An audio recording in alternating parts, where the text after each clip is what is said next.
എന്റെ പൊന്നു പാറു നിന്റെ അടുത്ത് പറഞ്ഞ് തീർത്തയാണല്ലോ ഈ പ്രശ്നം. പെണ്ണ് തെറ്റായി. പിന്നെ എന്തിനാണ് നീ ഇത് കടന്ന് പിന്നെയും ഇട്ട് ഡിക്റ്റേറ്റ് ചെയ്യണം? ഇത് 2 വെള്ളിയാഴ്ചയല്ലേ ആയുള്ളൂ തുടങ്ങിയിട്ട്. വ്യാപിക്കണ താളിയോല ഗ്രന്ഥങ്ങളെ സമ്മതിക്കണം കേട്ടാളിയാ. ഒരു ചാക്ക തരണില്ലല്ല. പറഞ്ഞ ഒന്നിനും മനസ്സിലാവൂല. ഈ ആൾക്കാർ ശരിയല്ല കേട്ടോ. ഒന്നും ഒരു മനസ്സമാനം തരണില്ല. ഇത്ര നേരം ഒരു പെണ്ണിന്റെ അടുത്താണ് നീ സംസാരിച്ചത്. നിനക്കൊരു പെണ്ണ് സെറ്റായിട്ട് നീ നമ്മളൊരു വാക്ക് പറഞ്ഞാടാ. എടാ എന്റെ പൊന്നു മണ്ടന്മാരെ, അത് എനിക്ക് റിലേഷൻ ആയല്ല. ആദർശും പാറും തമ്മിൽ എന്തിനോ പ്രശ്നം. അതേ കൂടെ നിന്ന് സോൾവ് ചെയ്ത് കൊടുക്കണ ഞാനാണ്.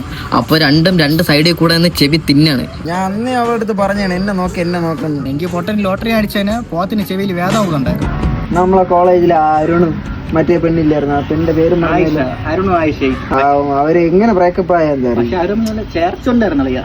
നീല ആരെങ്കിലും ഒരാളെ ടോക്സിക് ആയി കാണും. അങ്ങനെയല്ല അളിയാ, അതിൽ വേറെ പ്രശ്നങ്ങളുണ്ട്. സംഭവം എന്ന് വെച്ച് കഴിഞ്ഞാൽ എനിക്ക് ആദ്യം മുതലേ അറിയാമായിരുന്നു 2 ടൈപ്പിലുള്ള വിഷങ്ങളാണ്. ഞാൻ മെയിനായിട്ട് നിന്ന് സംസാരിച്ച് 2 വഴിക്കാക്കി. നീയാണല്ലേ അതിന്റെ ഇടയിൽ ഏറ്റവും വലിയ വിഷം. നീ അടുക്ക് നിന്ന് വിഷം കളിച്ചത് നീയാണ്.